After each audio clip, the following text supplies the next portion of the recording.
আলাইকুম আমার প্রিয় শিক্ষার্থী ভাই ও বোনেরা, সবাই কেমন আছো? আশা করি আল্লাহর অশেষ রহমতে সবাই ভালো আছো, আমিও ভালো আছি। আজকে তোমাদের জন্য একটা স্পেশাল ভিডিও। ষষ্ঠ শ্রেণী, কেমন? নিচের সমীকরণগুলো সমাধান করো। আমরা এর উপরে কনসেপ্ট নিয়েছি, জ্ঞান নিয়েছি, অঙ্ক করেছি, আজকেও সে অঙ্ক, কেমন?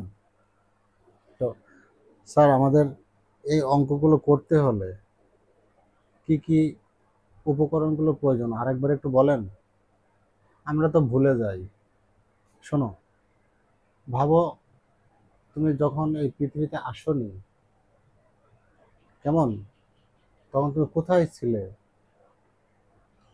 এই পৃথিবীর আলো দেখনি, বাতাস দেখনি, এই পৃথিবীতে এত সুন্দর সুন্দর জিনিস তুমি কি দেখেছিলে? দেখনি। কিন্তু আমি যখন এই পৃথিবীর সুন্দর জিনিসগুলো একের পর এক দেখতে থাকি, তখন আমার মন চাই এটা নেব, ওটা নেব। তোমার আব্বু আম্মুকে বলো যে আব্বু আম্মু এটা কিনে দাও, ওটা কিনে দাও, তাই না? এত আমাদের চাওয়া পাওয়া। কিন্তু তোমার বাবা মায়েরকে তোমার কাছে চাওয়া পাওয়া রয়েছে, কেমন? চাওয়া পাওয়াটা কি? তোমার বাবা মা চায় আমার সন্তানটা আমার সব আশা পূরণ করবে। তোমার বাবা মা কি চায় বড় হয়ে আমাকে একটা শাড়ি কিনে দেবে, একটা লুঙ্গি কিনে দেবে? এগুলো চায় না? চায় না। বাবা মা চায় তার সন্তান বড় হয়ে মানুষের মতো মানুষ হবে, এই সমাজে তার একটা গ্রহণযোগ্যতা থাকবে। তাই তোমাদেরকে কি বই খাতা কলম কিনে দিয়েছেন, তাই না? আবার একটা স্কুল ব্যাগ কিনে দিয়েছে, কত সুন্দর। আবার তোমাদেরকে একটা সাইকেল কিনে দেয়, কি? তুমি যেন তোমার বাবা মায়ের স্বপ্নটা পূরণ করো, তাই না? তাই তোমাদের কাছে আমার অনুরোধ, বই খাতা কলম নিয়ে যখন তোমরা স্কুলে যাবে, তখন কোনো বাজে চিন্তা করবে না, বাজে জিনিসগুলো চোখ দিয়ে দেখবে না, কেমন? আমি ছোট্ট একটা জিনিস উদাহরণ দিচ্ছি তোমাদেরকে। মনে করো মনে করো মনে করো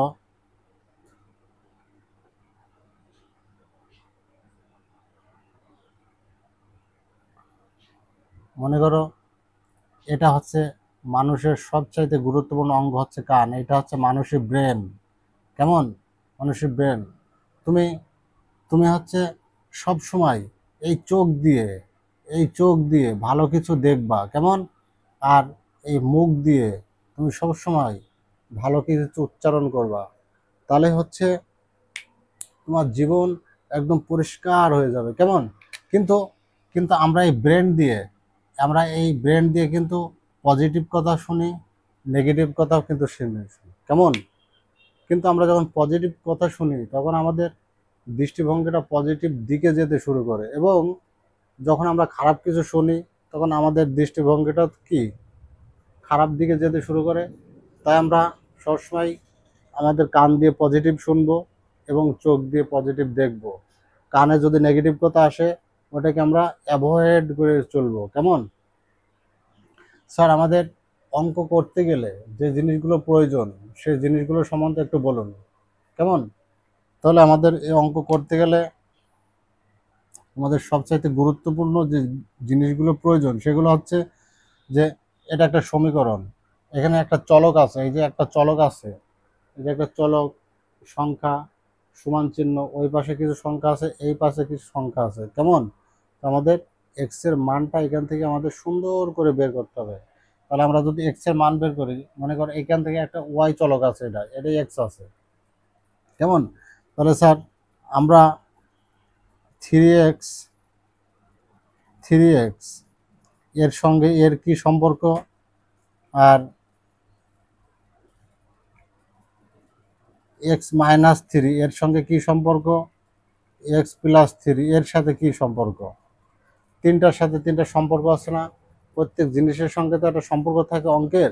আমরা দেখতে পাচ্ছি স্যার, এখানে এক্স এর সাথে থ্রির যোগ সম্পর্ক, এখানে বিয়োগ সম্পর্ক, কিন্তু এখানে কি সম্পর্ক? এখানে যোগও দেখতে পাচ্ছি না, বিয়োগও দেখতে পাচ্ছি না, গুণও দেখতে পাচ্ছি না, ভাগও দেখতে পাচ্ছি না। তাহলে অ্যাকচুয়ালি ওর সাথে সম্পর্কটা কি? এর সাথে সম্পর্কটা হচ্ছে এর সাথে সম্পর্কটা হচ্ছে গুণ সম্পর্ক, কেমন? এর সাথে সম্পর্কটা হচ্ছে গুণ। আমি তোমাদেরকে শিখিয়ে দিলাম, প্রত্যেকটার সাথে প্রত্যেকটার সম্পর্ক হচ্ছে গুণ। এখন এই যে থ্রি এক্স এর সঙ্গে এক্স এর গুণ সম্পর্ক, মনে করো এমন একটা সমীকরণ তোমাদের বইতে আছে, তাহলে তোমাকে যদি বলে এটা সমাধান করো, তাহলে তোমরা কি করবা? এক্স ইকুয়াল 6, এই 3 গুণ সম্পর্ক আছে, সমান চিহ্নের এই পাশে গেলে হবে কি? ভাগ হয়ে যাবে। কেমন? এটা সারা জীবন তোমাদেরকে মনে রাখতে হবে। তখন এখানে কাটাকাটি করতে হবে, কাটাকাটি করলে এক্স এর মান বেরোবে কত? 3 দুগানে 6। কেমন?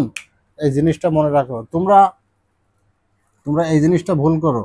তোমরা এখন 6-এ পড়ো তো, কারণ তোমরা 6-এ পড়লে কি হবে, তোমাদের চাইতে উপরে তোমার বড় ভাই এবং আপুরাও ভুল করে। কোথায় ভুল করে জানো? 3x ইকুয়াল মনে করো 9 আছে, ওরা এইভাবে এটা করে ফেলো, এক্স 9 মাইনাস 3 করে ফেলে। কেমন? এটা করে ফেলে, কিন্তু হবে না, এখানে গুণ সম্পর্ক আছে, এই পাশে গেলে ভাগ হবে। কেমন? অথবা 9 - 3 করে ফেলো, বেশিরভাগই করে ফেলো। তুমি জানো এখানে একটা প্লাস আছে, প্লাস কখন থাকে এটাও তোমাকে বুঝতে হবে। প্লাস কখন থাকে? মনে করো এখানে 3 + x = 9। কেমন? এখন যদি এখানে এক্স এর মান বের করতে চাই, এখন এখানে একটা প্লাস আছে, সেই প্লাসটা ওই পাশে গেলে -3 হয়ে যাবে। এখন কিন্তু যখন ওর সঙ্গে অ্যাকচুয়ালি কিছু সম্পর্ক না থাকবে, যোগ বিয়োগ গুণ ভাগ দেওয়া না থাকে, তখন ওইটা ধরে নিতে হয় গুণ সম্পর্ক আছে। কেমন? ব্যাস, তাহলে আমরা এটা শিখলাম। কেমন? অঙ্কতে চলে যায়। অঙ্ক বা আমরা জানি সমান চিহ্ন থাকলে বা দিতে হয়। এক্স এর মানটা বের করবো, এক্স ইকুয়াল 9 নিলাম, +5 ওই পাশে গেলে হবে কি? -5। কেমন? অতএব এক্স ইকুয়াল 9 থেকে 5 বাদ দিলে থাকে 4। তাহলে এখানে লিখে দিবা, সুন্দর করে লিখে দিবা, হেভি সুন্দর হাতে লেখা তোমার। কেমন? লিখে দিবা নির্ণয়ের সমাধান, সমাধান এক্স ইকুয়াল 4। কেমন? সুন্দর করে লিখে দেবা। আমার হাতে লেখা খারাপ, এই জন্য আমি হাতে লেখা হয়তো বুঝতে পারো না। বা এখানে ওয়াই এর মানটা বের করতে হবে। কেমন? ইকুয়াল নেব 10, ওই পাশে গেলাম +1, ওই পাশে গেলে -1 হবে। কেমন? তাহলে অতএব ওয়াই ইকুয়াল 10-এর থেকে যদি 1 বাদ দেওয়া যায় থাকে হচ্ছে 9। কেমন? নির্ণয়ে সমাধান ওয়াই সমান 9 লিখে দিবা নিচে। কেমন? সুন্দর করে এখানে লিখবো কত? বা এখানে একটু ব্যতিক্রম, এই জন্য আমি মার্কিং দিয়ে রেখেছি। ঠিক আছে? 2x এখানে রেখে দিবা, ইকুয়ালটা নিবা, 9টা ওই পাশে যখন যাবা, ওই পাশে 9টা নিবা, +1 ওই পাশে গেলে -1। কেমন? বা বা 2x ইকুয়াল 9 থেকে 1 বাদ দিলে থাকে 8। কেমন? বা x ইকুয়াল 8/2। কেমন? কিন্তু কিন্তু তুমি এই লাইনটা থেকে একবারে এই লাইনটা নিয়ে আনতে পারতে, কিন্তু তুমি এই লাইনটাই মাইনাস করে রেখে দিলে, তারপরের লাইনে এসে কাজ করলে। কেমন? বা এক্স ইকুয়াল তুমি একবারে এখানে 4 দুগানে 8 8 দিতে পারো, একবারে 4 উত্তর দিতে পারো, কিন্তু আমি তোমাদেরকে বোঝানোর জন্য আর একটা নিয়ম শেখাচ্ছি। সেটা উপরে আছে 8, আমি দিব 4 গণিত 2, নিচে কত? 2। এই দুই আরামসে কেটে, অতএব এক্স এর মানটা 4 বের করে ফেললে। কেমন? অতএব নির্ণয়ের সমাধান x সমান 4। কিন্তু এখানে একটু তোমরা অনেক ভুল করে ফেলো, সেই জায়গাটা হচ্ছে বা বা 3x এখানে রেখে দেবো, ইকুয়াল নেব, ওই পাশে 17, -5 ওই দিকে গেলে হবে +5। কেমন? বা 3x রেখে দিলাম, 17 আর 5 কত? 22। কেমন? বা x ইকুয়াল 22/3। কেমন? তোমাদের পাঠ্য বই মানে এটাই উত্তর আছে, যেহেতু এটা একটা অপ্রকৃত ভগ্নাংশ, ভাগ করা যায়, পয়েন্ট আসবে সম্ভবত। অতএব অতএব এটাই উত্তর। হ্যাঁ, এক্স ইকুয়াল 22/3। প্রিয় ছাত্রছাত্রী ভাই বোনেরা, তোমরা তোমরা কখনো এই জায়গাটা যেন মনে করো না, এই জায়গাটা যেন মনে করো না যে 3x ইকুয়াল 22 এমন আছে। এক্স 22 -3 করো না, কিন্তু যেই করবা কিন্তু সেই স্যার অঙ্কটা কেটে দেবে। কেমন? তোমাদেরকে প্রথমে বললাম এদিকে গুণ সম্পর্ক আছে, ওইদিকে ভাগ হবে। কেমন? তো তো দেখো, এই যে মাঝখানে যে ইকুয়ালটা ছিল না, মাঝখানে যে ইকুয়াল, এখানে ইকুয়াল, এখানে ইকুয়াল, এখানে ইকুয়াল, কেমন? এই যে ইকুয়াল, এই ইকুয়ালটার মানে তোমরা অনেকে জানো না। আজকে তোমরা একটু একটু ধৈর্য ধরে করে দেখো, আমি তোমাকে বুঝিয়ে দিচ্ছি। কেমন? মনে করো এটা একটা দাড়িপাল্লা। কেমন?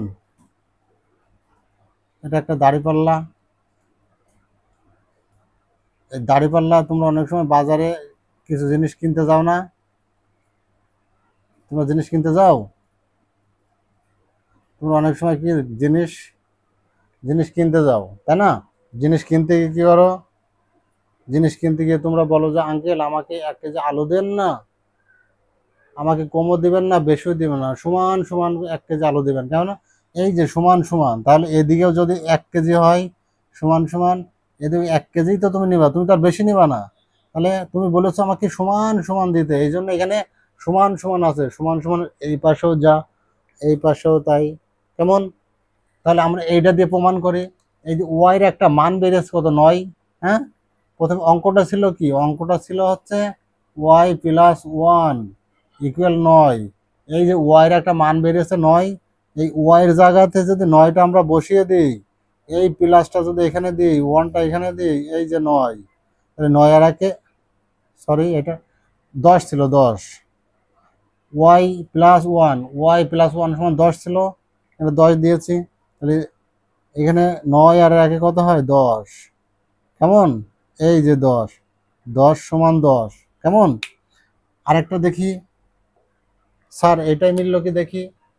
এটাই আছে x+5 ইকুয়াল 9। কেমন? x এর মান বেড়ে গেছে কত? 4। x এর মান বেড়ে গেছে 4, 4+5 ইকুয়াল এই পাশে 9। এই যে 9 সমান সমান 9। কেমন? যদি এটাই মান বসাও তাও সে এমনই হবে, 2x+1 ইকুয়াল 9। তাই 2 এর সাথে x এর কি সম্পর্ক? গুণ সম্পর্ক।